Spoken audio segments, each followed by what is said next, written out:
दशरथनन्दन रामा दया सागरा रामा दशरथनन्दन रामा दया सागरा रामा दशरथनन्दन रामा दया सागरा रामा दशरथनन्दन रामा दया सागरा रामा दशरथनन्दन रामा दया सागरा रामा दशमुखमर्दन रामा दशमुखमर्दन रामा दशमुखमर्दन रामा दशमुखमर्दन रामा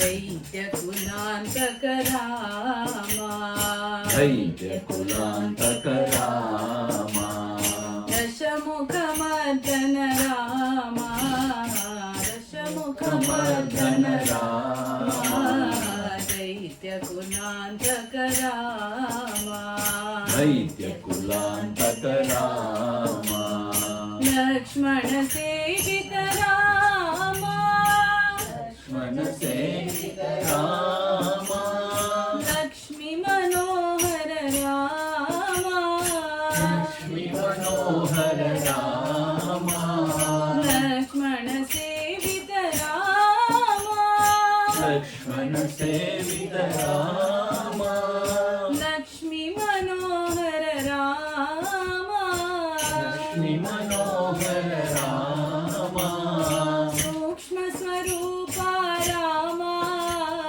सूक्ष्म स्वरूपा रामा सूक्ष्म स्वरूपा रामा सूक्ष्म स्वरूपा रामा सुंदर वदना रामा सुंदर वदना रामा सूक्ष्म स्वरूपा रामा सूक्ष्म स्वरूपा रामा सुंदर वदना रामा सुंदर वदना रामा दशरथनन्दन रामा दया सागरा रामा दशरथनन्दन रामा दया सागरा रामा दशरथनन्दन रामा दया सागरा रामा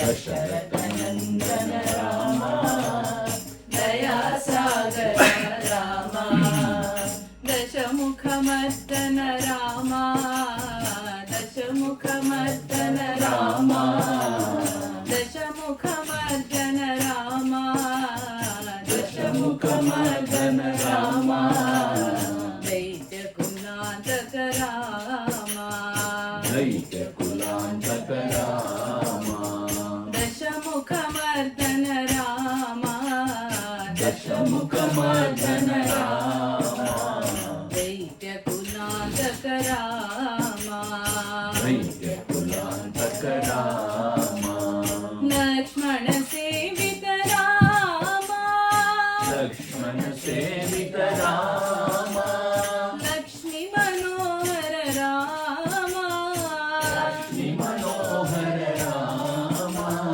लक्ष्मण सेवित रामा लक्ष्मण सेवित रामा लक्ष्मी मनोहर रामा लक्ष्मी मनोहर रामा सूक्ष्म स्वरूपा रामा सूक्ष्म स्वरूपा रामा सूक्ष्म स्वरूपा रामा सूक्ष्म स्वरूपा रामा सुंदर वदना रामा सुंदर वदना रामा दशरथनन्दन रामा दया सागरा रामा दशरथनन्दन रामा दया सागरा रामा दया सागरा रामा दया सागर राम,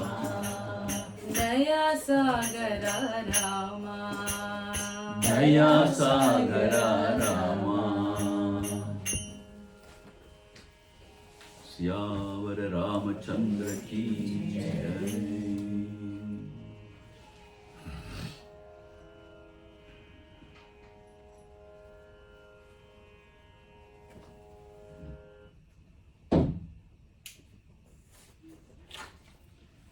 அருள் நிறைவான அமுதக்கடலே,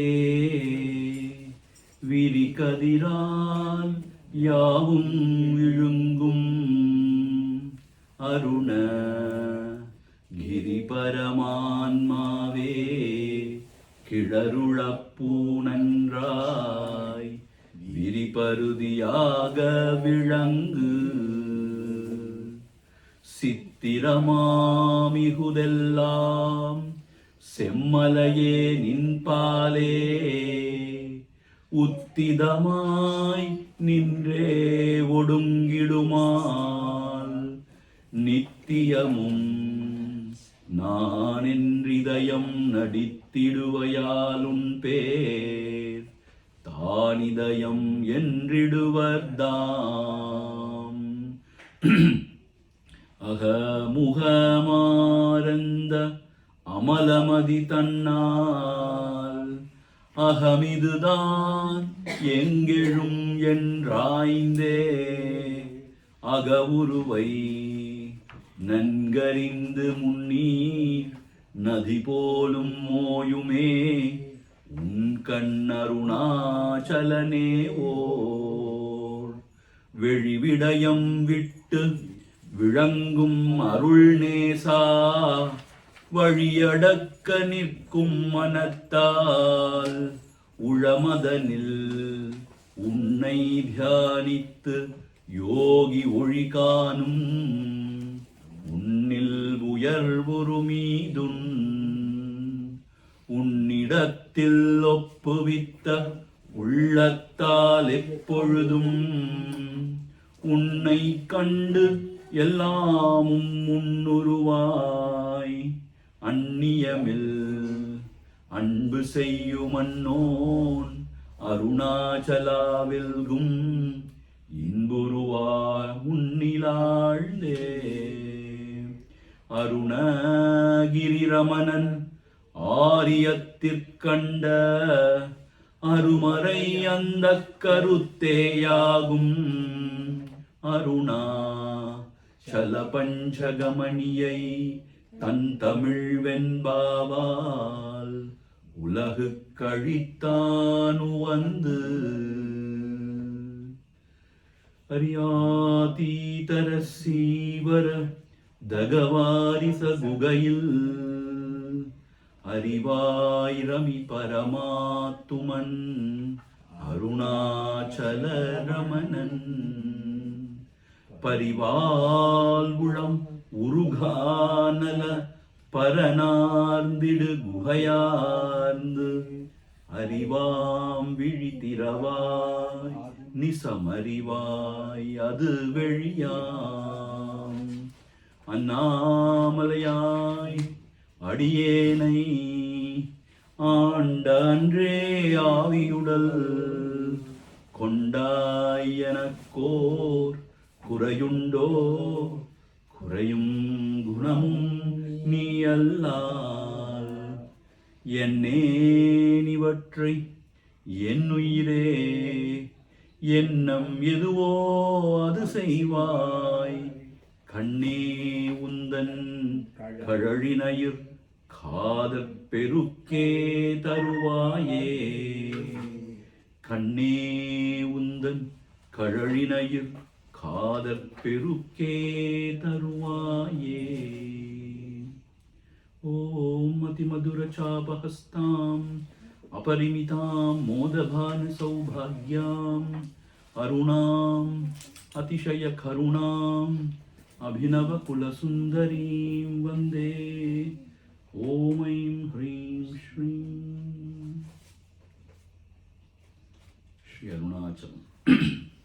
Now we shall chant. First 6 verses, only once you chant. कर्तुराज्ञया प्राप्यते फलम् कर्तुराज्ञया प्राप्यते फलम् कर्म किं परं कर्म Not required.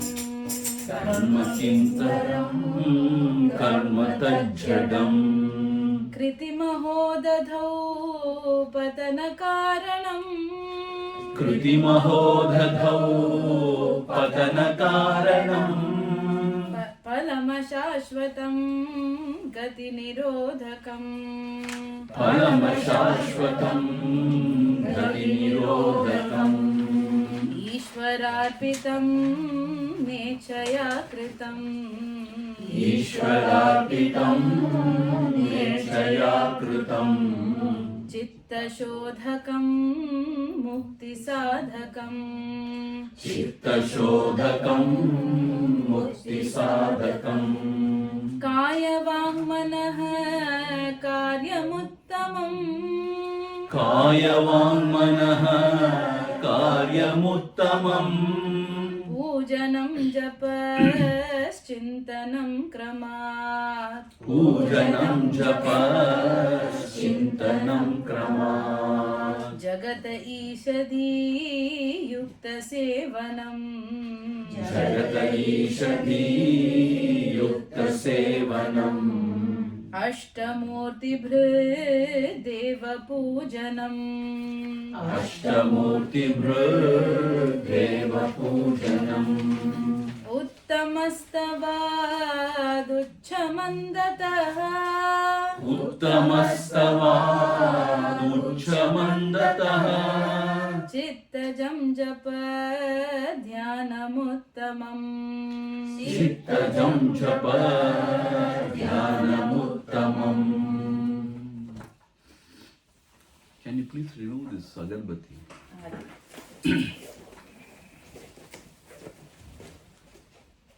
Just remove it.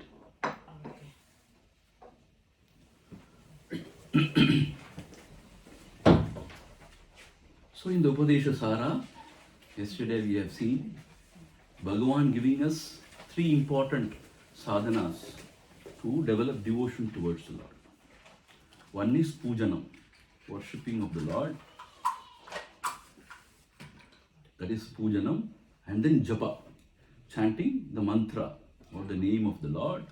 And then dhyana, chintan, that is contemplation or meditation, whatever it is called.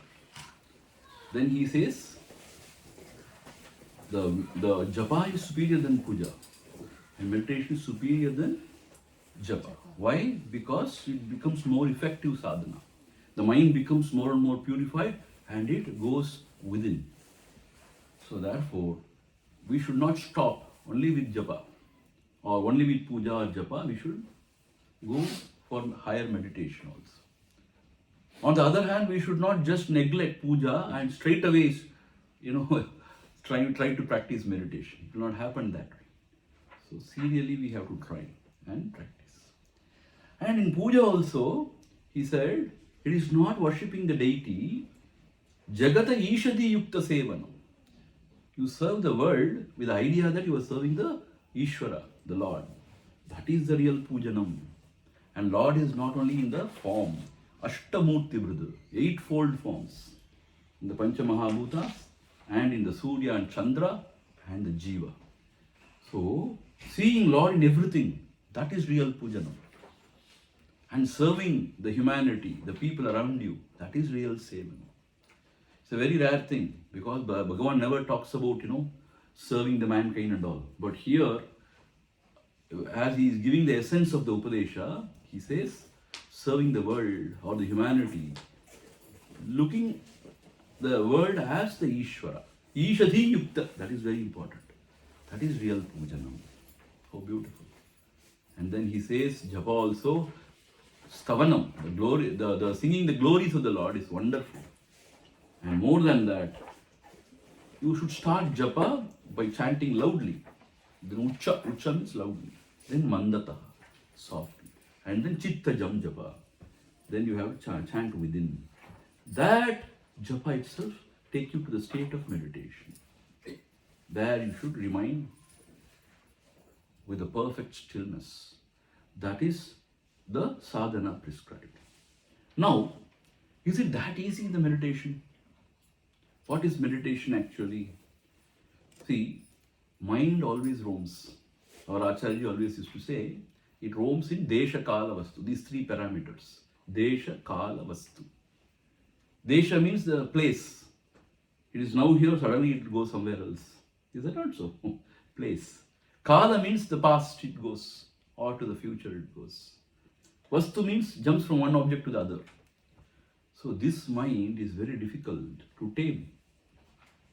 So to tie the mind in one desha, in one place, where in the heart, different yogis suggest different things like Bhruvo Madhye they say, Nashikagre they say, wherever, one place. In the present, meaning not allowing it to brood over the past or imagine over the future. And then one object. See, we have seen in the meditation session, Om, Pranava is wonderful support. Alambanam, Shreshtam. Like that, you can take the mantra of the Lord. And again keep the mind in that mantra. So this is dhyana. So it will not happen overnight. Mind will again roam because of its habit. But bring back the mind again and again. That is the abhyasa, practice of meditation. So keeping the mind in the object of meditation, that requires a lot of efforts. Because we have spoiled our mind all these days. Either we have trained the mind to go and sleep or to think about so many things. To think about the one, we have never trained it. So therefore, when we try to keep the mind in the one, it's not that easy. So here Bhagavan gives 2-3 important hints. How to tame the mind, how to go beyond the mind. See, these are very important tips. Now, please read the 7th verse. Ajyadharaya shrotasa samam. Ajyadharaya shrotasa samam. Sarala chintanam viralatah param. Sarala chintanam viralatah param. Again. Ajyadharaya shrotasa samam. Ajyadharaya shrotasa samam. Sarala chintanam viralatah param. Sarala chintanam viralatah param. So, how one has to meditate? Like Ajyadharaya, like the clarified butter or the ghee. When it is poured from the one vessel to the other vessel, it flows in one direction. Ajyadhara. Dhara means what? The flow of the ghee or the clarified butter. See, nowadays we don't make, the ghee and all. We just buy and use it. But those days they make ghee in homemade. So I have seen my grandmother and all. When they heat it up, it becomes so fine. And when they pour it in the another vessel, Ajyadhara. Ore olukku. Olukku means what? It just in one direction, without any interruption, it flows. Like that, the mind should flow without any interruption towards the object of meditation, whatever may be the object. Ajyadharaya. The second example given is Shrotasa Samam. Shrotasa means the river flowing in one direction. Uninterruptedly it is flowing. So like that, the thought should flow in one direction towards the object of meditation. This is very important. But what happens? The mind will not flow that way. Because of the vasanas, inherent tendencies, it roams, it goes suddenly somewhere else. It happens naturally for everyone. We do not panic, we do not worry about it. Whenever you recognize that mind has gone, bring it back again and again. That is the technique, nothing else. It's hard effort, hard work. Bring it back. So, you should make this mind ajyadharaya, flowing in one direction without any break. Shrota sasam is like the river flowing. Sarala chintanam viralata param. Sarala chintanam means what? This unbroken, uninterrupted contemplation is param, is better than viralatha. Interrupted means what? Broken. But initially it happens like that only. It won't be uninterrupted. Suddenly mind goes somewhere. So after some time, when you practice meditation consistently every day, maybe after a few years or we don't know, few janmas, we don't know, the mind will start flowing in one direction uninterruptedly. That is the real meditation. See, in Gita also it is said, like the lamp which is placed in a corner and where there is no wind. When there is no wind, see the lamp, there is no wind here. Okay, it's still. See, it's not moving. Similarly, the mind also should not move, should be still. So here it is given, Sarala Chintanam Viralata Param. Sarala Chintanam means what? Uninterrupted. Saralam. It is superior than Virala Chintanam means what? Broken. It meditates, means the thoughts flow towards the object and then suddenly it goes somewhere else. See, most of the time we are not even aware. The thought has gone. After some time we recognize, oh my God. Om Namah Shivaya, Om Namah Shivaya, Om Namah Shivaya. That Sivajnana Sundaram has taken 1,000 rupees from me last month. Mind has gone. Where is the Sivajnana? We don't know. I will catch him next time. What are you doing? You are doing meditation. So it goes. Without your knowledge, it goes. And after a few minutes only, you recognize that it has gone also. You don't recognize because you're not alert. Or after meditation, you say, Swamiji, I had a wonderful meditation, peaceful meditation. But the people know it is very sound meditation. Meaning, sound meditation. Meaning what? You go to sleep. So these are all the obstructions, these are all the obstacles. So therefore, Sarala Chintanam, uninterruptedly the thought should flow.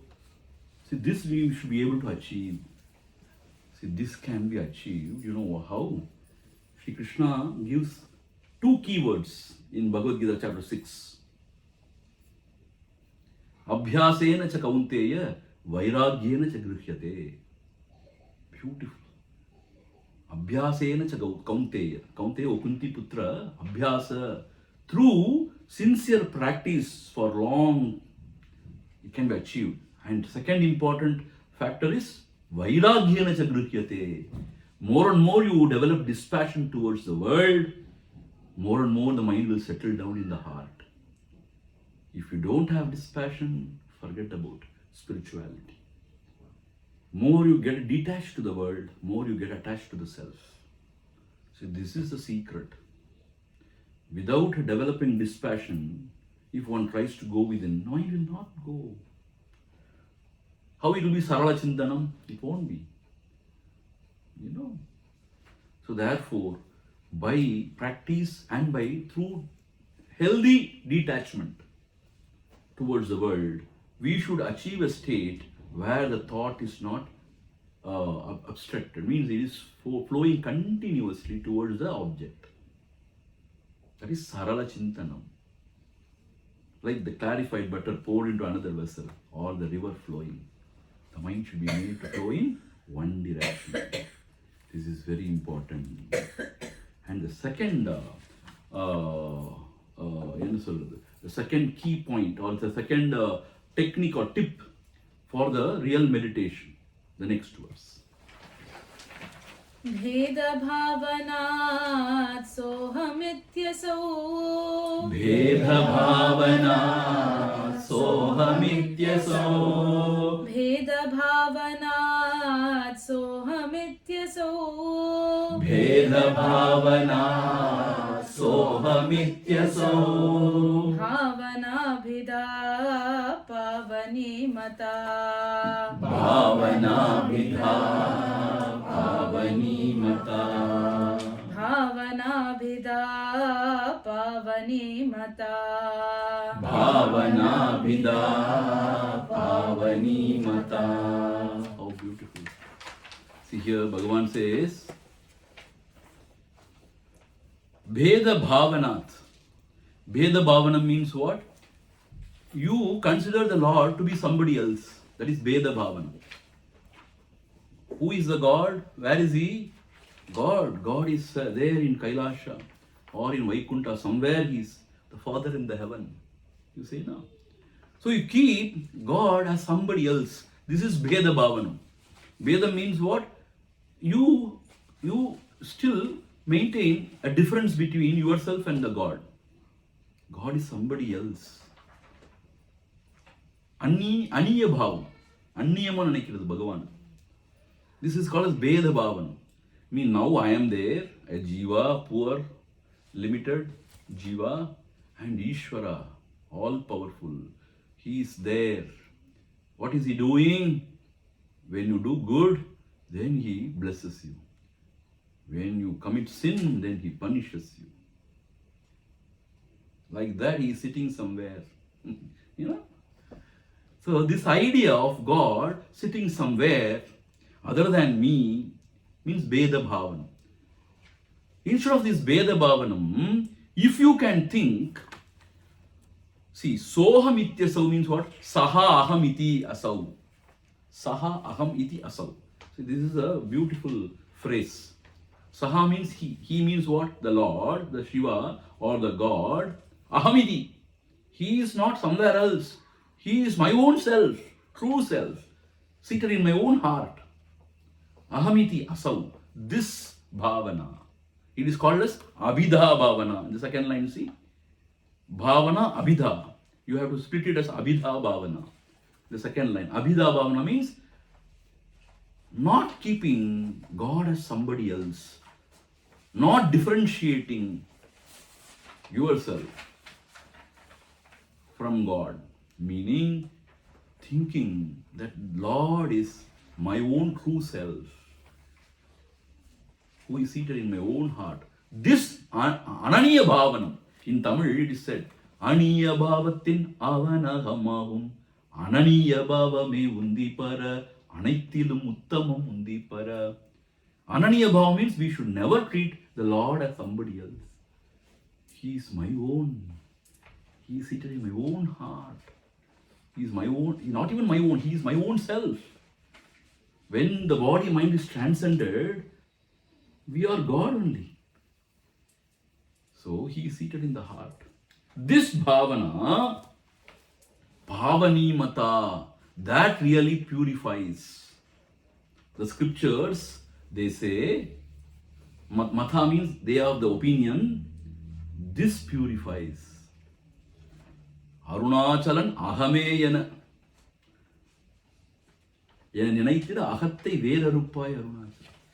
So you have to consider the Lord to be the aham, the self. This bhavanam is beautiful. See, this is very rare. In dualistic religions, always God is treated as somebody else sitting somewhere.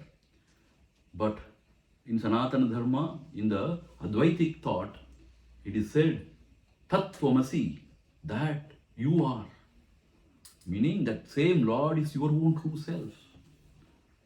He is the source of all power, all knowledge, all bliss. So, you are that. So, this bhavana we have to have regarding to the Lord. See, Namdev, a great devotee of Sri Krishna, once there was a big fair happening in Maharashtra, near Alandis, I suppose. All the great saints of that place, they all have sort of assembled. There was a saint who was a pot maker. You know, Ghorakumbha, he was called as Ghorakumbha, pot maker. So, he was just jokingly saying, I want to check who is really Pakka Mahatma, who is Kacha. Pakka means who is really fully baked. Kacha means half baked. I want to check. So like checking the pot. With a stick he went and he said, tock tock, he tapped on a Mahatma's head and he said, he is Pakka. He's good. And then tuck tuck he tapped, he is good. Like that he was tapping. I mean, it came to Namdev, great devotee of Krishna, because he used to see Krishna every day, play with him.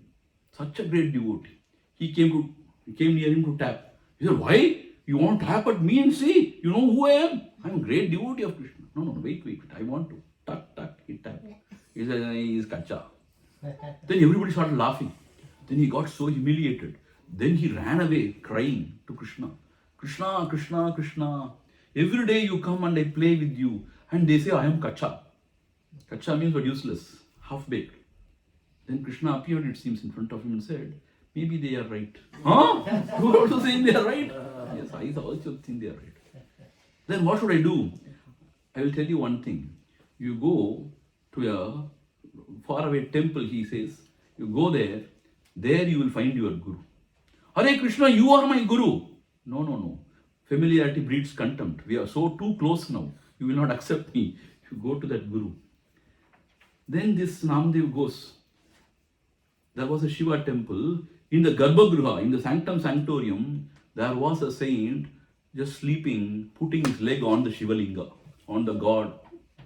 He got, oh my God, this is blasphemous. How can he put his leg on the Lord? He went and said, why, what are you doing? He said, oh my God, am I placing my leg on the Lord? Please, remove it, please. I am very old, please remove it. That Mahatma said. Then Namdev took the feet and he put it somewhere else. Then there came some Shivalinga, one more Shivalinga. He is surprised. Then he put the feet somewhere else. Another Shivalinga came. Then he understood Lord is not in the one form. Lord is everywhere. And more importantly, Lord is in our own heart as the self. We think Lord is a person sitting somewhere. No. In fact, everything is God and the self also is God. So with this idea, Arunachalamena ahame ninaipavar ahattai vera rupai Arunachala. Meaning what? Arunachalamena ahame ninaipavar means what? Arunachalam ahame yana ninaipavar. One who thinks Arunachala to be the self, his ego is cut asunder, is destroyed. So this is the bhavana is very important. See, this nobody teaches us. See, till we grow very old, nobody teaches us. They say God is somewhere else only. But here Bhagavan says, you have to think Lord as your own self, seated in your own heart. That is the most purifying bhavana. Among so many bhavanas means attitudes, this is the most purifying attitude. But some people think it's blasphemous. How can you say you are God? How can you say, see, I am not God. As a body mind, I am a personality which is false. But when you transcend body mind, the true self is God only. This is what the great masters have revealed. So, in dhyana, in meditation, instead of keeping God as somebody else, if you can remember or think God as the true self, that is the true meditation. Ananya Bhakti. That is very important. See, when you keep the Lord in your heart, the joy is boundless. See, what is love? Identification with the beloved is love, actually. When you identify with the beloved, no more you think you and your beloved are two. You feel you are one. That is real love. So even with the Lord, we should not think him to be somebody else. He is my own self. This bhavana is real bhavana. That purifies. Bhavani means that purifies. So therefore, in meditation, earlier stages, you can have Lord as a form. You can give him a name or a mantra, you can meditate on him. But when the meditation becomes really deeper and deeper, you should realize that the Lord is not somebody else. He is truly my own self who is seated in my own heart. My own heart, why do they say my own heart, my own heart? Because Bhagavan himself says, Hridaya Guhara Madhye Kevalam Brahma Matram Aham Ahamidi Sakshad Atma Rupena Bhati. He is in the cave of the heart, seated in the heart. When you go beyond this body and mind, you realize that your true self is God. So this bhavana is very important. Abhida bhavana, not keeping Lord as somebody else. So this is a very important hint, pointer in meditation. So saha ahamiti asau. In fact, he is not somebody else. He is ahamiti. He is my own self. This bhavana purifies. This can take you to the real attainment of the self. Atma sakshatkaram. Then, verse 9. What happens? When one meditates on the Lord continuously, uninterrupted, sarala chintanam visana, what happens? That is what is given in the 9th verse. भावशून्य सद्भाव सुस्थितिः भावशून्य सद्भाव सुस्थितिः भावशून्य सद्भाव सुस्थितिः भावशून्य सद्भाव सुस्थितिः भावना बलात् भक्तिरुत्तमा भावना बलात् भक्तिरुत्तमा भावना बलात् भक्तिरुत्तमा भावना बलात् भक्तिरुत्तमा. See, we should try to understand this way. The second sentence, first word we have to take. Bhavana balat. With this bhavana, aham means saha aham iti asau. Means he is not somebody else, aham iti. He is my own self. With this bhavana, bhavana balad, with the strength of this bhavana, when you again and again contemplate on him, meditate on him, saha aham iti, with the strength of this meditation, this bhavana, what happens? This is what happens. Bhava shunya sadbhava sustitihi. What happens? Bhava shunya. You transcend all thoughts. Bhava means thinking in one way or other. Bhava shunya. Shunya means what? You go beyond all bhavanas. Beyond all thoughts. And beyond thought lies the truth, the Sat Bhavana. Sat Bhava Sustitihi. Meaning what? The real true self, which is absolute existence, knowledge and bliss, is beyond thoughts. So, you go beyond the Bhava Shunya. The thoughts subside. And what happens? Sadbhava Sustitihi. You abide in that Sadbhava, meaning the true self, which is, meaning which is the true existence.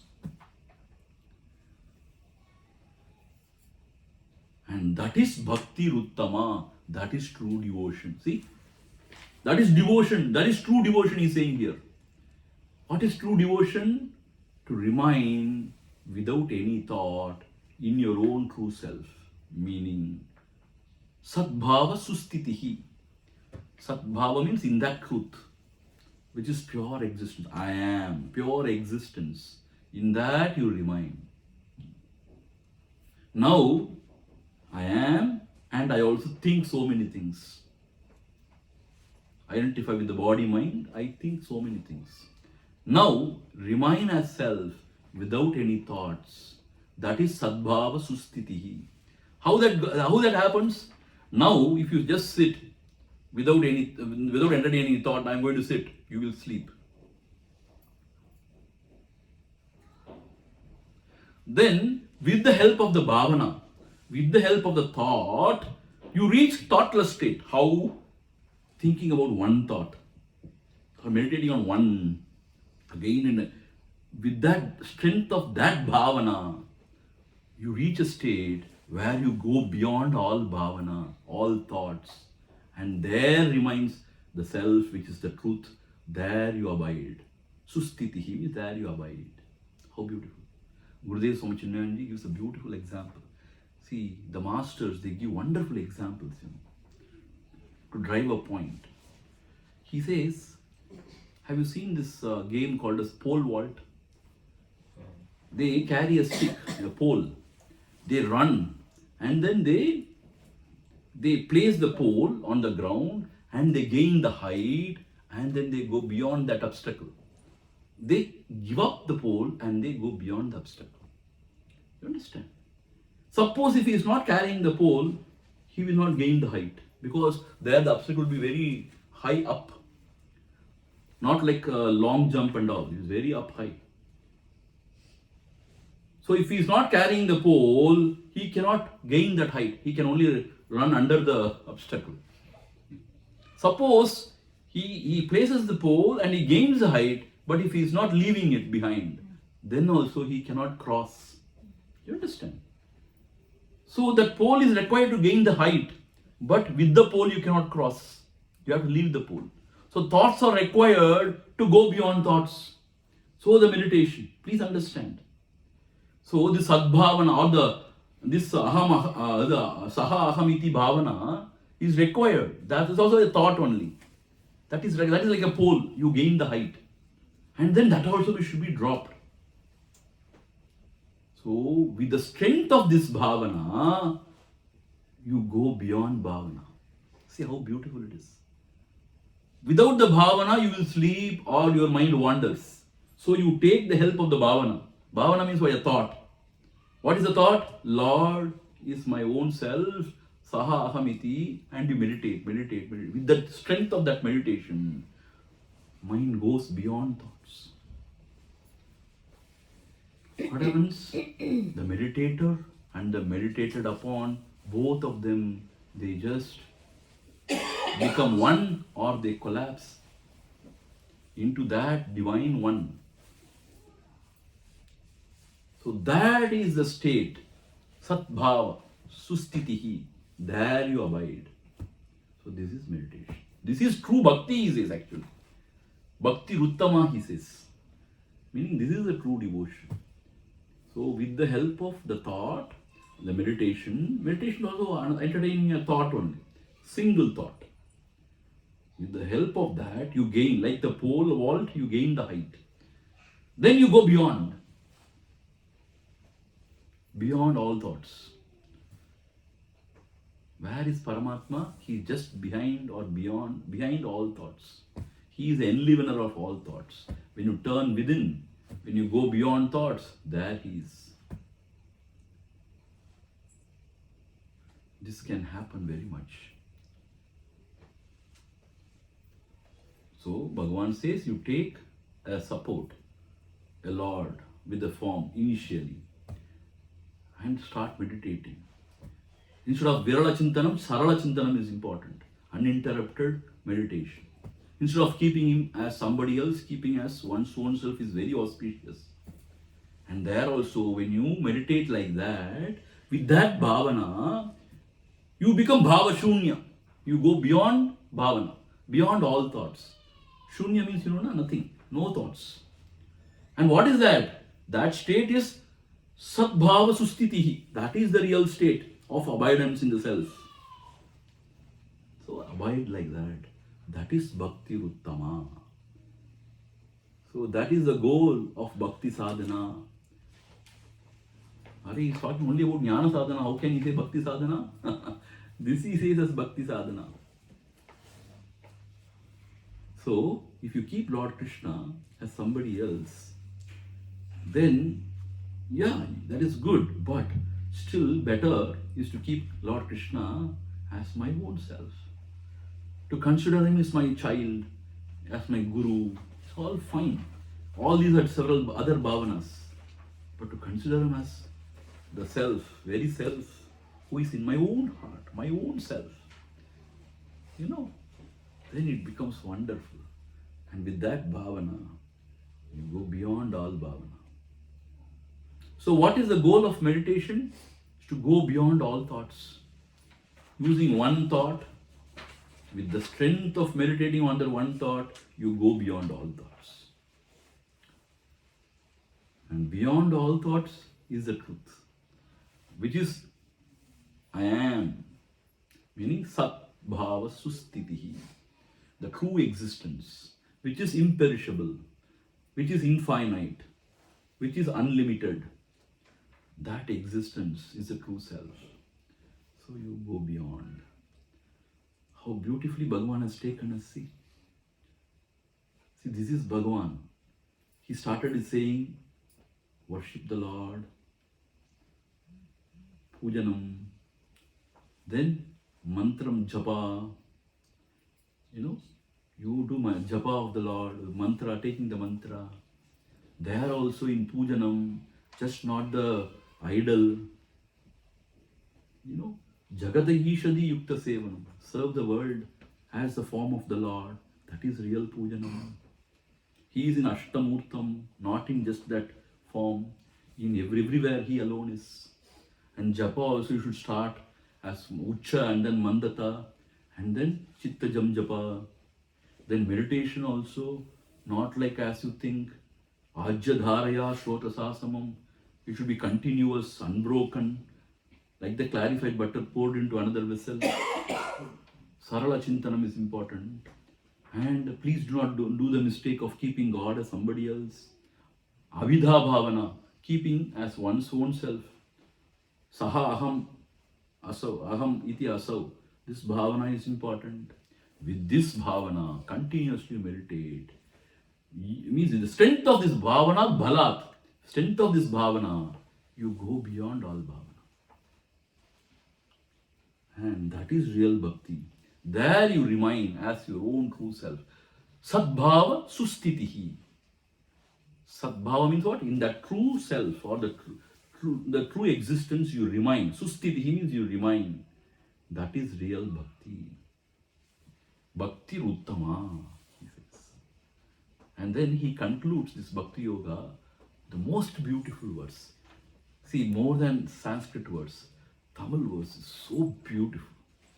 I will chant that also after she chants this. I will chant the 10th verse. Hristale manaha swasthata kriya. Hristale manaha swasthata kriya. Hristale manaha swasthata kriya. Hristale manaha swasthata kriya. Bhakti yoga bodhascha nishchitam. Bhakti yoga bodhascha nishchitam. Bhakti yoga bodhascha nishchitam. Bhakti yoga bodhascha nishchitam. உதிக்கும் இடத்தில் ஒடுங்கி இருத்தல். Aha, how beautiful. உதிக்கும் இடத்தில் ஒடுங்கி இருத்தல், அது கண்மம் பக்தி உந்தி பர, அது யோகம் ஞானம் உந்தி பர. See, you cannot replace these words with any other thing, உதித்த இடத்தில் ஒடுங்கி இருத்தல். From where all the thoughts are rising, there you abide. In that source you abide. உதித்த இடத்தில் ஒடுங்கி இருத்தல். That is what he is saying here also. Manaha Hrutsale Swasthatha. In the Manamana, this mind, Hristale, in the heart, meaning the spiritual heart. Hridaya means, you know what? In Samskrita word it is. Hridayam. Ayam means this. Hrid means center. So center of everything is called as Hridayam. So all the thoughts rise and subside in this place. That is called as Hridayam, the center of everything. So in that heart, Manaha Swasthata, the mind abiding there, remaining there, in the source of all thoughts. I told you, na, when with the help of the bhavana balat, Aham, saha aham iti asau. He, I am. With that idea or bhavana, when you meditate, go on meditating, what happens? Shunya bhava. You go beyond thought. What is beyond thought? Your own self. Sadbhava sustitihi. We saw, na? So this is what he is meaning. In our true heart, hrutstale, in our true heart, manaha swasthata. You know what? Swasthata means abiding in one's own heart. See, actually, the healthy state is to remain in the heart. When you come out of the heart, when the mind come out of the heart and roams, it is unhealthy state actually. So here it says swasthata. Swastha. Swastha means swana oneself. Stha means remaining there. So swasthata means remaining in oneself. In the heart means for the spiritual heart. That is the end goal of Kriya, Bhakti, Yoga, Bodhascha Nishchitam. That is the end goal of all Karma Yoga. Kriya means Karma Yoga. Bhakti means Bhakti Yoga. And here Yoga means Raja Yoga. And Bodha means Jnana Yoga. So that is the end goal of all the pursuits, all the spiritual pursuits, whichever path you are walking. What is the end goal of all pursuit?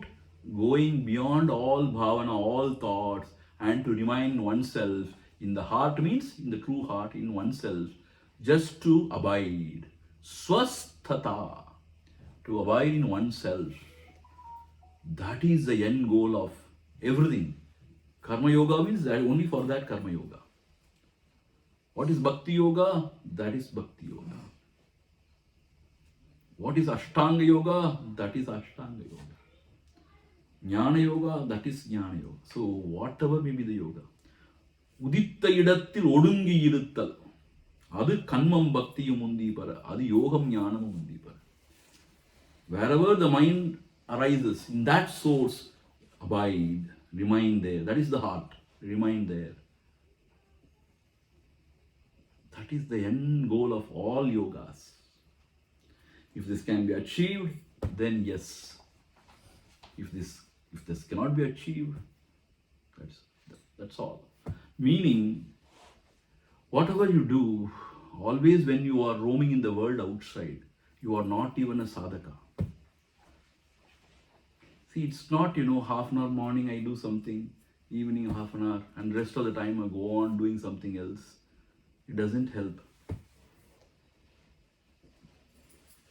So, when you are a serious sadhaka, you should try not to continue, always roam in the world.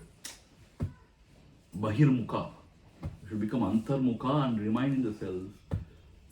That is the real sadhana, according to Bhagavan. So if we can achieve that, see, even if we get a little spare time, we don't try to sit quiet. We try to watch something, read something, telephone somebody. Then how can we reach this state? See, we call ourselves as sadhaka, following Vedanta for so many years. Studying scriptures and discussing and understanding. See, the mind has got a trick. It will say, come on, we will study scriptures, we will discuss, we will analyze, understand. Come on, we will sing, kirtan, this, that. But you ask the mind to sit quiet, it will not allow you to sit quiet. That is a challenge. To sit quiet in one's own self, sukhama, blissfully. Where is it? See, after 50, 60 only we start this kind of, spiritual pursuit. After 50, 60, BP comes, diabetic comes, cholesterol, this, that, everything comes, and you take so much of medicine. All this medicine, makes you drowsy. And then you sit and you sleep. Where can you sit? So much of medicines we take, so everything makes you drowsy. How can you sit quiet, peacefully? See, all these days we have been running here, there, rajas, and then tamas. Where is sattva? So when you are healthy, when you are very young, you have to start. And then when you are alert, you have to sit within, remain within. But we waste all our times in unnecessary pursuit. Chumma watching that YouTube or the sport games, the cricket, this, that, politics, and go on wasting all our time. And where can we sit peacefully with ourselves? Chumma vayala vada suttu prayojanamilla. I tell you, we have to be serious about this. Then only we are somewhere. Otherwise, it's all time pass means what? Chuma, entertainment mari. Adi Shankara says, Bhuktaye natu muktaye, he says. This is also study of scripture, understanding, satsang also bhuktaye, for enjoyment, natu muktaye, not for liberation. Why? Swamiji cut wonderful jokes today. I really enjoyed. Hare Rama, it's not a joke session. So, why a joke is cut? To make you very alert. But you only catch hold of the joke and you forget about the real stuff. So, our pursuit becomes a joke. So, this is the end goal of all sadhana. What is that? To remain without any thought, blissfully in one's own heart as the self. There you remain.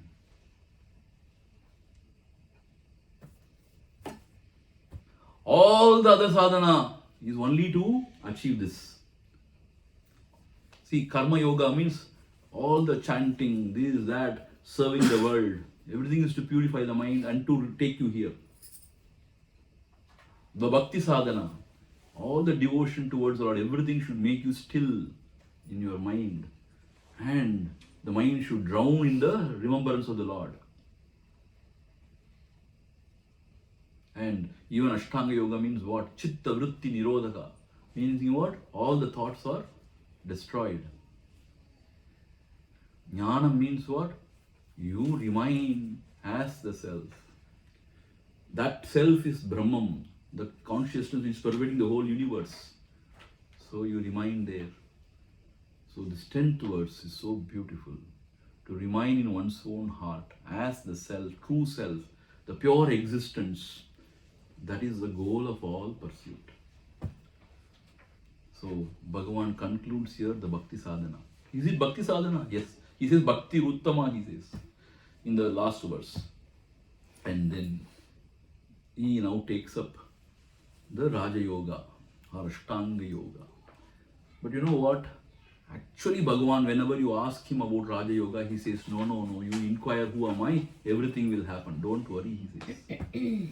But here, Shiva is giving the essence of all Upadesha to the Tarugavana Rishis. So he has to do justice now. So he has taken up this Yoga Sadhana also. Very rare actually. In the Upadesa Saram only he talks about all this. In Ramana Gita also he mentions few things about this. But not anywhere else, like not much. Here and there he has mentioned. But here clearly he says. So the 11th verse. Now we are going into Dhyana Yoga, Raja Yoga or Ashtanga Yoga. Vayurodhana liyate manaha. Vayurodhana liyate manaha. Vayurodhana liyate manaha. Vayurodhana liyate manaha. Jalapakshivadrodha sadhanam. Jalapakshivadrodha sadhanam. Jalapakshivadrodha sadhanam. Jalapakshivadrodha sadhanam. See, in the Ashtanga Yoga, it starts with Yama and Niyama. And then Asana. Then Pranayama, Pratyahara. Dhyana, Dharana, Samadhi. This is how it goes. All the 8 limbs of the yoga. Here, Bhagavan is not talking about Yama, Niyama and all. You know, he takes it for granted that we all know about it. Yama, Niyama. Yama means what? There are 5 disciplines. Satya, Ahimsa, Brahmacharya, Asteya, Aparigraha. Satya means what? Be truthful. Ahimsa means not to harm any being. Brahmacharya means self-control. Asteya means not to loot or not to steal. Aparigraha means not to accumulate things. These are all the yama, and these are all the yamas. It's called as the yama means certain basic discipline.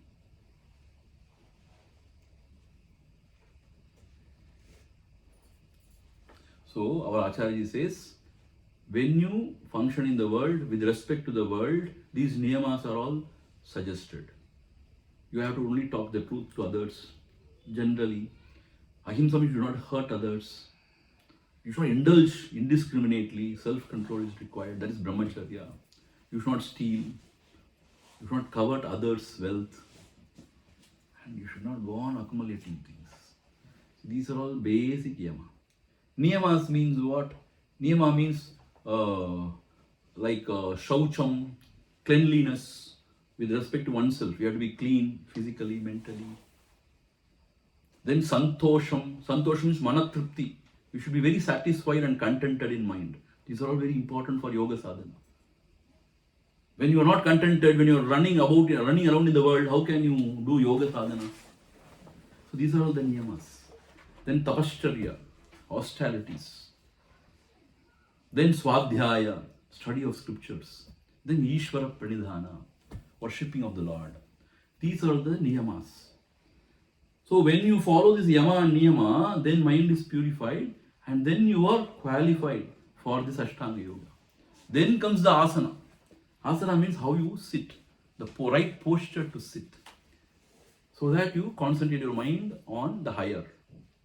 That itself is a big thing. But that is only the 3rd limb of the whole yoga sadhana. And then there is pranayama. People get stuck in yoga only. Yoga. But yoga is only to sukham sthiram asana. See, in the Patanjali Yoga Sutra, there are 4 chapters, so many sutras. For the asana, only 2 sutras are given. Sukham sthiram asana. What is asanam? In which posture you sit comfortably. Sukham, sthiram, firm, for a long time. That is asana. That's it. Nothing else is said about asana. So Bhagavan is skipping all those things because of the idea that we all know about it. So he has skipped it. And straight away he is going to pranayama. See, this is very important, pranayama. Generally, in our Chinnaya mission circles, in the other sort of Vedantic circles, these are all not emphasized. Gurudev roared, I don't believe in twisting the body. I believe in straightening the mind. That is true. For the jnanis, that is the truth. But for general sadhakas who are unable to control their minds are so turbulent. It's very, like wind, it's unable, you are unable to control it. So then this pranayama techniques are prescribed. So here what Bhagavan says about pranayama, he gives a beautiful hint. Vayu rodhanat liyate manaha. When you restrain the vayu, the prana, the breath, the pranas, then liyate manaha, mind automatically is restrained or it gets absorbed. See, please understand, prana is gross expression. The prana going in and coming out. But mind is very subtle. Very subtle. The thoughts are very subtle. If you are unable to control the subtle thoughts, then control the gross or prana, vayu. See, when the prana shakti is controlled, vayu rodhanat means when it is controlled, restrained. Liyate manaha, mind is also controlled. How? Jala pakshivat. See, Pakshi means the bird. Bird, when it is just left like that, it roams here, there, everywhere it flies. Jala Pakshimatu means what? When it is caught in a net, when it is caught, it cannot move. Na? It is ensnared, it's caught. So its movement is restricted. So, like the bird which is caught in the net, Jala Pakshivat, the mind also cannot move. When the prana is restrained, mind cannot move. See, this is the secret. See, you observe yourself. When you are very angry, when you are very agitated, you observe your prana. It's so, very unstable. It's very irregular. Like when you hear a beautiful music, or you walk into a very scenic place, you watch your breath. So very, very shallow and very peaceful. So the breath and the mind has got a very, very close association. See, that is why our Mahatmas, they suggest when you are unable to control your mind, now come on, control the breath, the prana. Why? When you control the prana, the mind is also controlled. Like the bird which is caught in the net. Jala Pakshivat. Rodha Sadhana means it is a very good means to control the mind. Rodha Sadhanam. Sadhana means it is a wonderful means to control the mind. As I told you, the mind is very subtle. It's difficult to control. But prana is grosser. It is easy to control. So you should learn the pranayama technique from a very authentic teacher. You should not just start doing it, watching a video. It's very dangerous. You should learn it properly, because we should not play with this prana shakti. It's a real shakti actually. So inhalation, exhalation, and retention, they say, kumbhaka. So like that you control the breath. Bhagavan Ramana Maharshi says, Vikshana pranayama. You need not do that traditional pranayama. You observe the breath. See, this is called as Vikshana pranayama. This is suggested by Bhagavan. And this is in Buddhist religion called as Anapana Satta. You watch the breath going out, coming in, going out, coming in. Without getting involved into the breathing process, you just watch and observe. They say after some time the breathing becomes very shallow. The mind also is restrained. When you are very confused, agitated, they say pause, take a deep breath. They say no, watch your breath. Why to watch the breath? When the breathing, when the inhalation, exhalation is watched, automatically the breathing becomes very normal, very regular, shallow. The mind also is controlled. See, this is the secret. This our great yogis, great Mahatmas have found out. A close association between the breathing and the thoughts, the mind. So if you are unable to control the thoughts, doesn't matter. Now control the breath. The mind or the thoughts are automatically controlled. Like what? Like the bird which is caged or which is caught in the net.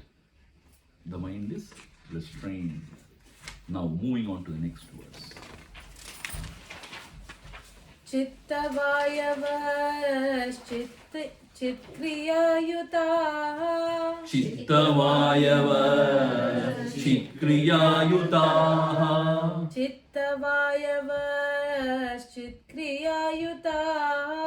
Chittavayavas Chitriyayutaha Shakayodvayi Shakti Mulaka Shakayordvayi Shakti Mulaka Shakayodvayi Shakti Mulaka Shakayordvayi Shakti Mulaka.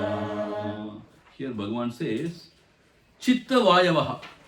Chitta means mind. Vayavaha. Vaya means prana. The vital air, they say. These two, Chitta Kriya Yutaha. They are endowed with knowledge and activity. Chit means what? Knowledge. Through the mind only we understand things, na? Is that not so? To gain knowledge in the world, we need a mind. Is that not so? So, the knowledge aspect is endowed with the mind. And activity, what is responsible for the activity? Prana. Kriya, Yoga, they say, na? Means what? The Prana Shakti is sort of controlled. So you gain a lot of energy. Kriya means you can act very efficiently in the world outside. So he says, the knowledge aspect and the activity aspect, these two aspects are there. See, it is called as Jnana Shakti and Kriya Shakti. So, the mind is a seat for the Jnana Shakti or knowledge to express. And Prana is the seat where the activity or the energy or the activity is expressed. So, these two are there. One is mind, another is Prana. One is responsible for the understanding and knowledge, another is responsible for the activity. You understand this much? Chitta Vayavaha, Chit Kriya Yutaha. Chit means what? Knowledge. Kriya means activity. Yutaha means endowed with, the mind is endowed with knowledge and the prana is endowed with activity or the energy, whatever, power. And he says, Shakayor Dvayi Shakti Mulaka. This mind and the prana, they are as if two branches of the same tree. Shaka means branches. Shakayor Dvayi, these two are the two branches. Shakti Mulaka, they have the same root. That is the Shakti, the Maya Shakti of the Lord. That is the root of these two, Jnana Shakti and Kriya Shakti, the mind and the prana. You understand? See, though we don't appreciate this, the yogis have found out. This mind and also the prana, they all rise from the same source. The mind which is endowed with knowledge, to know, understand, and the prana which is responsible for activity, they too emanate from the same source. These two are like two branches. Shakayor Dvayi. Dvayi means two. Shaka means branches. Shakayor, they are like two branches. Shakti Mulaka. Their root is what? Shakti, the Maya Shakti or the supreme power of the Lord. So from that only these two arises. So they have got a very close connection between these two. So when one is controlled, other is automatically controlled. See, the example is like this. This small table has got 4 legs, let us say. When you pull one of the leg, all the other 3 legs will automatically come or not. Because they are all connected to this plank. Is it not so? So similarly, the root is same. They are like 2 branches. When one is restrained, automatically other thing is restrained. To restrain the mind is difficult because it is very subtle. But to restrain prana is easy because it is grosser. So if you are unable to control the mind is terrible, confused, agitated, turbulent, don't worry. Now you start controlling the breath. This is the science behind pranayama. Control the breath, the mind is automatically controlled. Why? Because they are like 2 branches having the same mula. What is the mula? Shakti. That is the true Shakti, the power of the Lord. That is the root of both these mind and the prana, which are endowed with Jnana Shakti and Kriya Shakti. Therefore, control one, the other is controlled. How beautiful it is. Therefore, in Yoga Shastra it is said, control the breath. See, we don't appreciate how wonderful is our religion, Sanatana Dharma. In no other religion or no other way of living, these things are said actually. This pranayama and all, this yoga and pranayama and all is exclusively our own.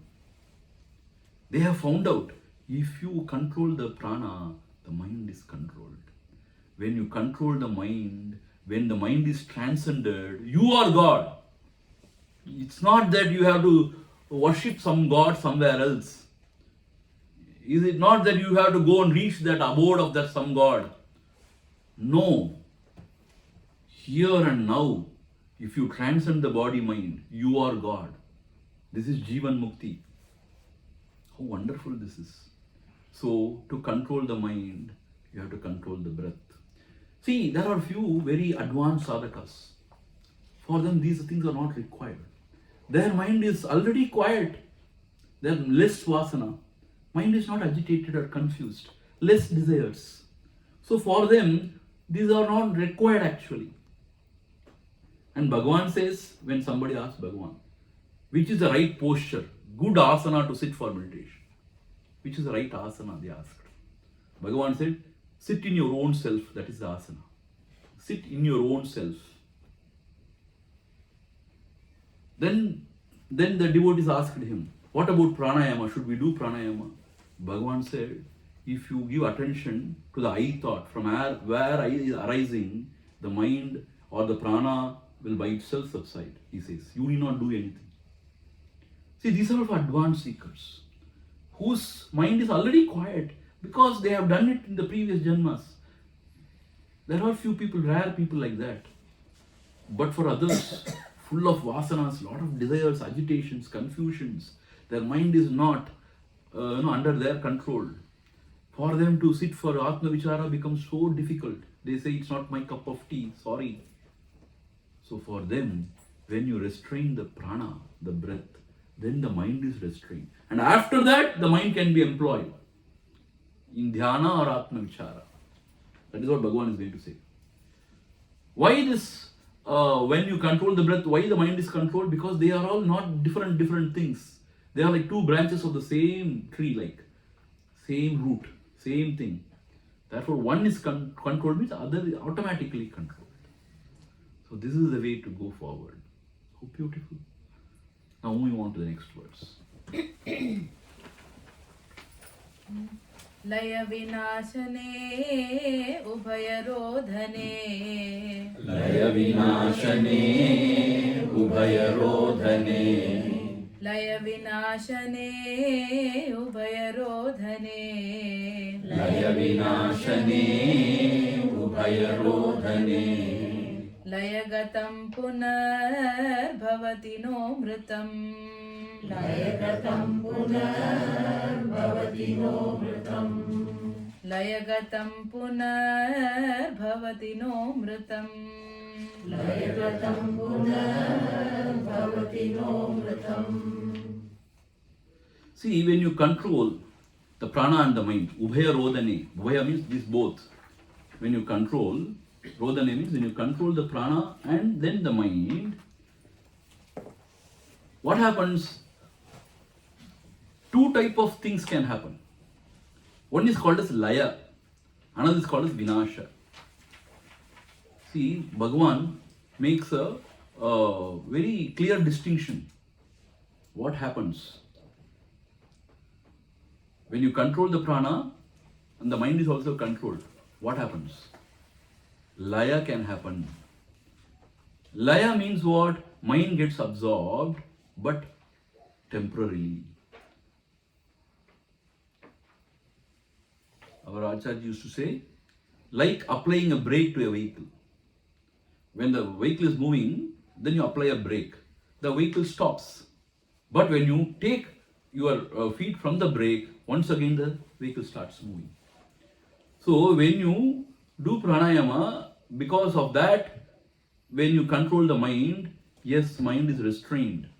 But once the effect of pranayama is gone, mind again comes up and it roams. That is what here it says. Laya ghatam punar bhavati. Once when the mind goes into this layam or absorption, punar bhavati can come again. Punar bhavati means it can come again. with the same vasanas can go on, roaming here and there. What is this nasha? Mano nasha.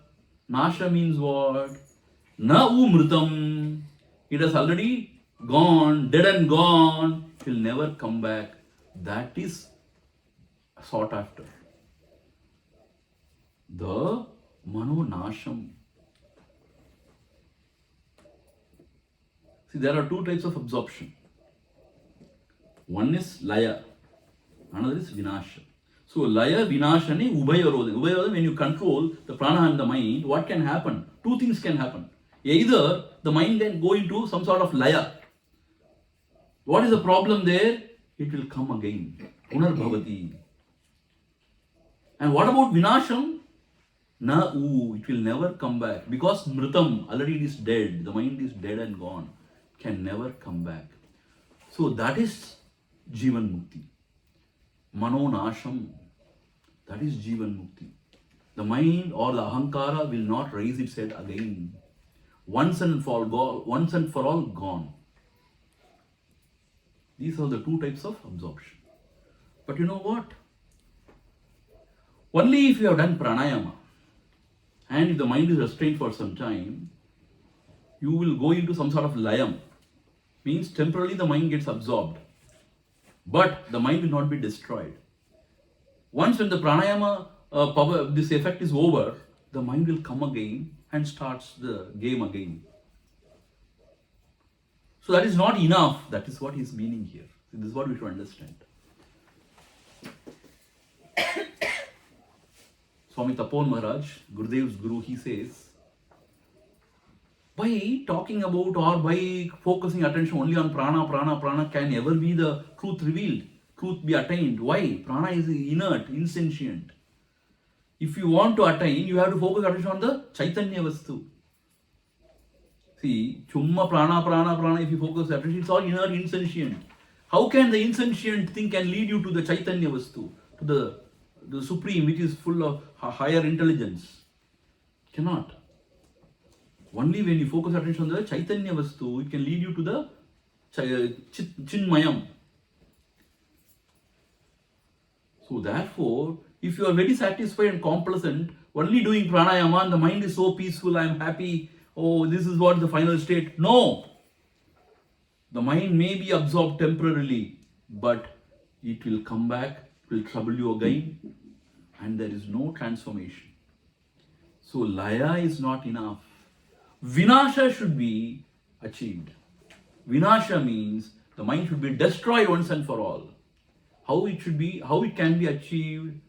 Yes, he is going to give the next verse. When the mind is controlled through pranayama, mind will be very quiet for some time. Like the vehicle where the brake has been applied. But that is not enough. You have to apply that mind in contemplation of the one, of the higher. That is very important. There comes dhyana, dharana, samadhi.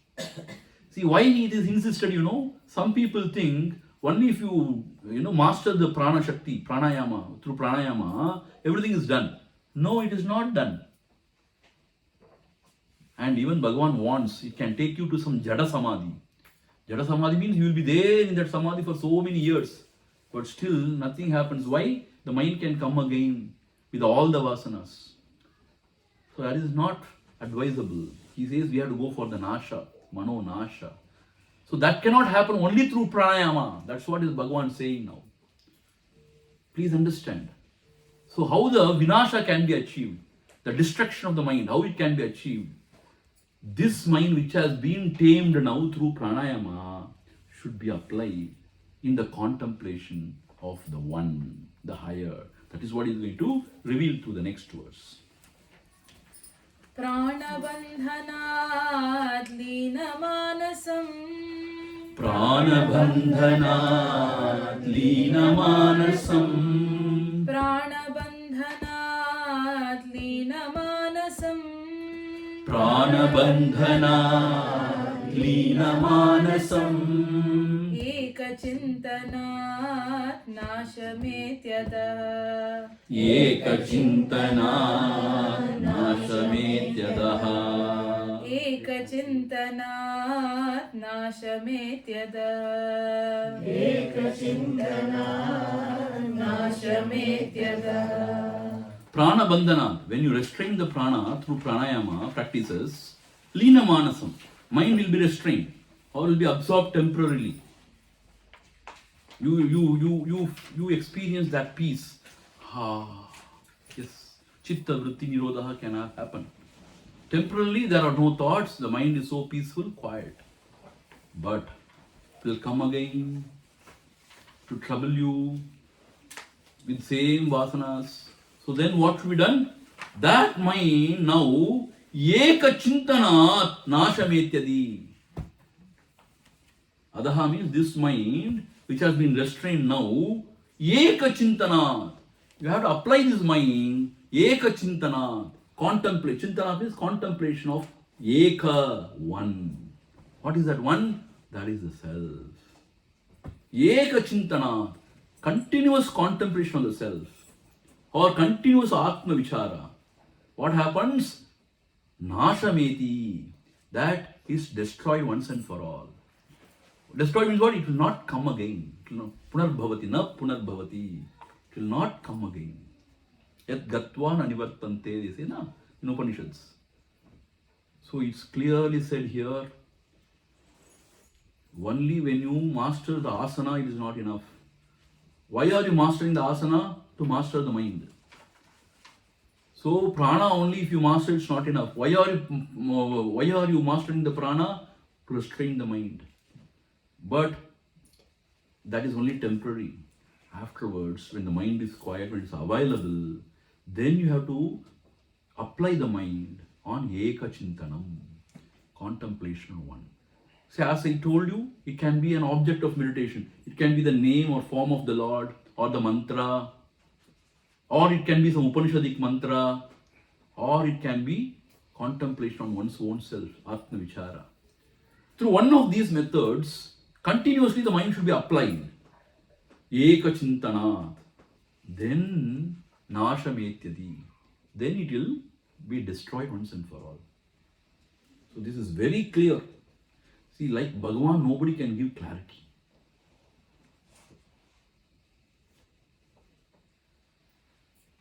So, for the sadhakas, what is said?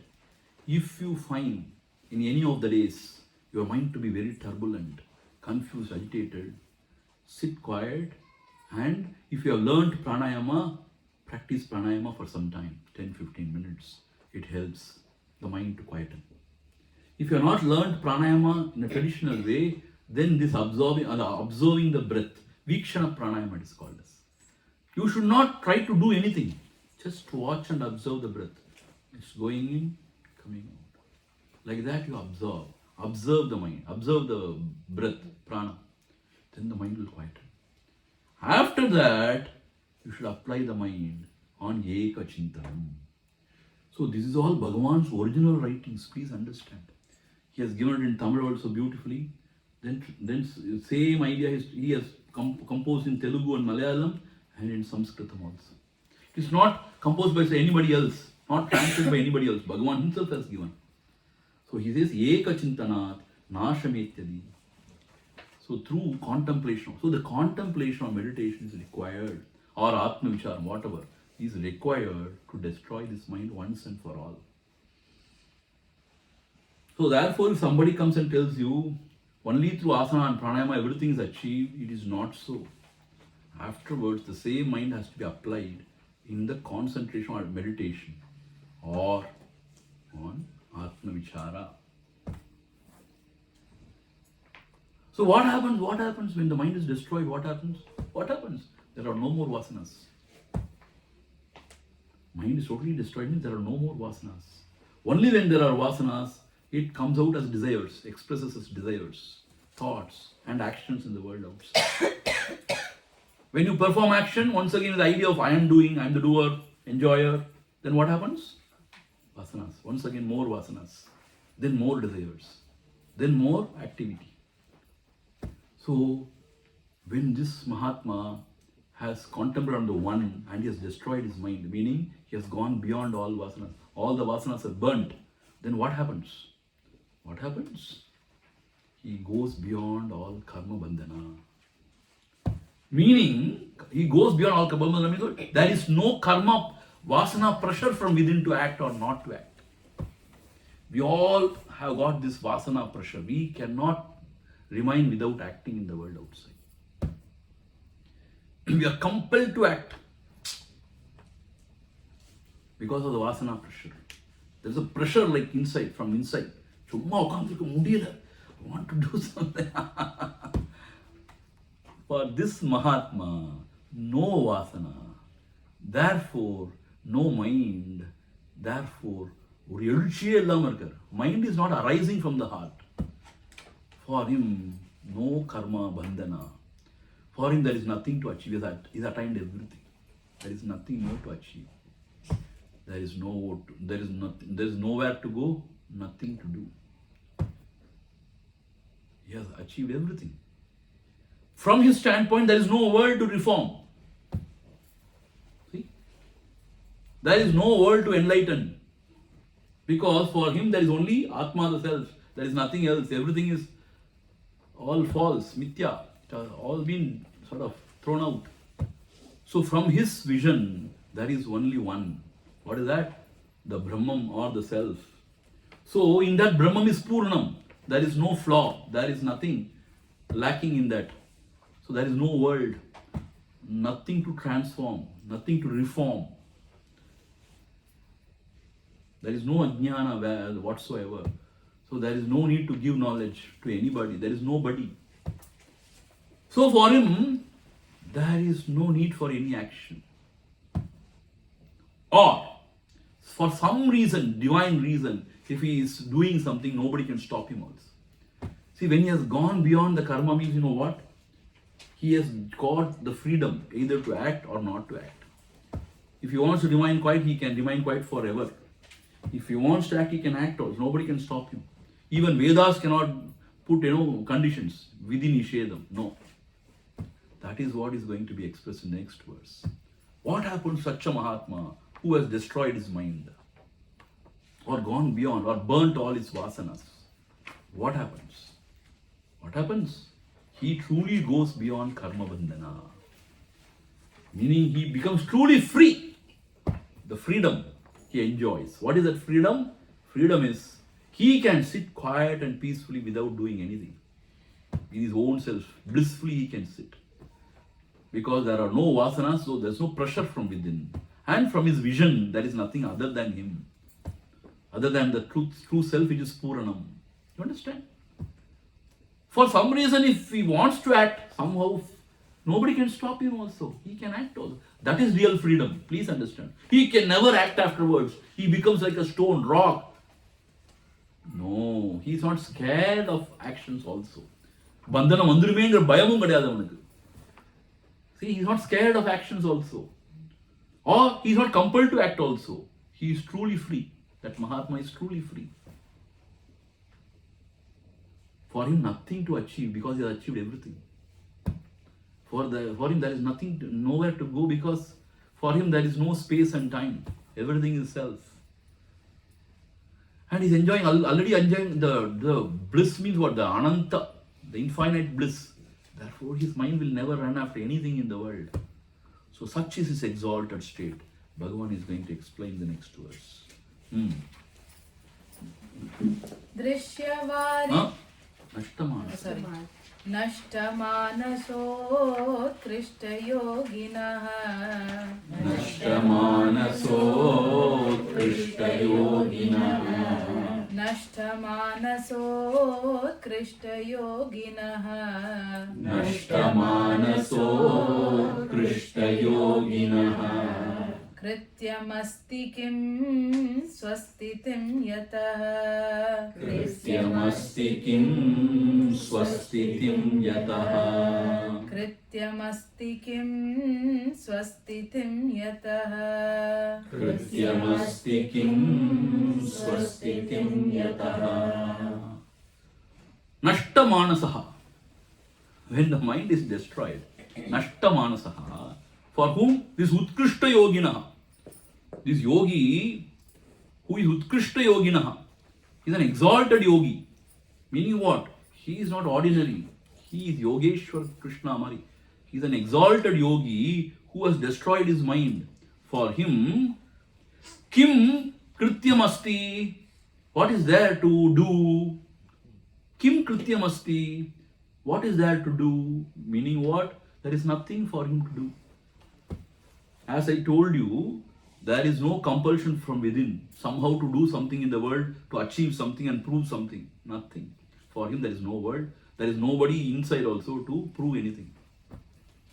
For him there is no world to reform. So, Kim Krityamasti, Kim Krityamasti, what is there for him to do in the world outside? Kritya means actions.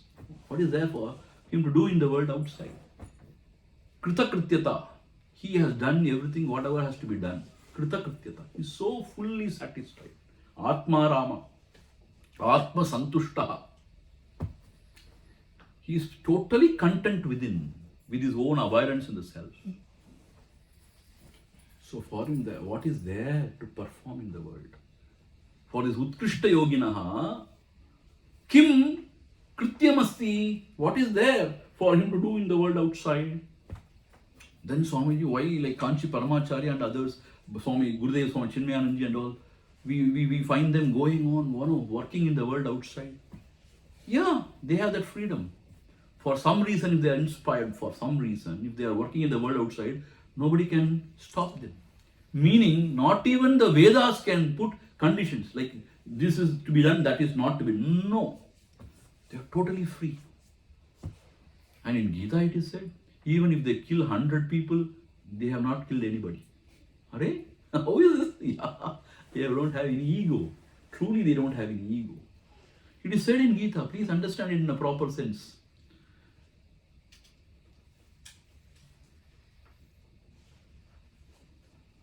So therefore, they are truly free. They have gone beyond all karma bandhana. Swastitim yataha, because yataha means as swastitim, they are in their own self, true self, which is anandam, which is purnam, which is anantam. See, purnam means what? They don't feel that they lack anything. Ananda means already they have achieved that the Anantanandam, that Brahmanandam. And they don't feel any limitation. So Anantam, infinite. So for them, Kim Krityamasti, what is there for them to do? Meaning they need not do anything. See, people ask me in the world outside, are they not like leeches on the world? They are just chumma sitting. What is the use of these people? Hare, their very presence is so auspicious. Loka Kalyanam. Their very Sannidhanam is very auspicious. They need not bless you. When you sit or when you are in that Sannidhanam, you are blessed already.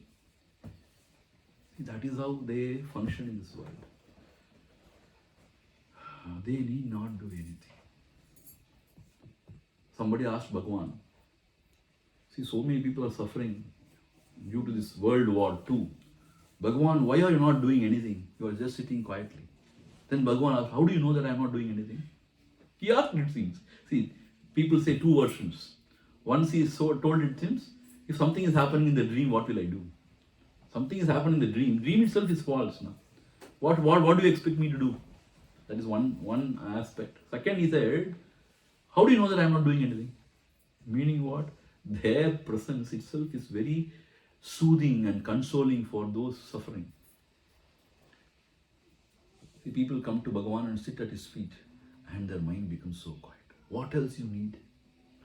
There is a Sannidhanam where the mind becomes quiet. That is real miracle, actually speaking. What else miracle you want? In the வாழ்க்கையில மனசு சஞ்சலம் தான் பெரிய சஞ்சலம். We run here there to find some peace. Here is a place where you go and just sit there. Everything is gone. There is peace. What a Sannidhanam.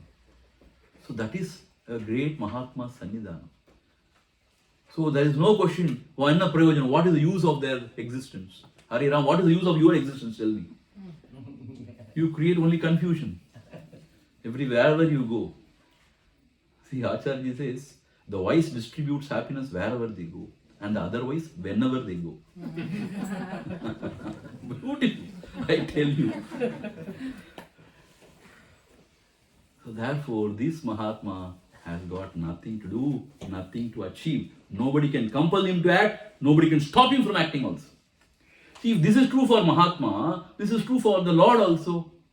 Nobody can stop the Lord to take any form and bless the devotee. Oh, Lord, how can he take a form? He is formless, blah, blah, blah, blah. Oh, okay, why are you worshipping him in this form, that form? You are all idiots, stupid. Why not? He is all powerful. Nobody can stop him from taking any form and blessing the devotee. He can appear in any form.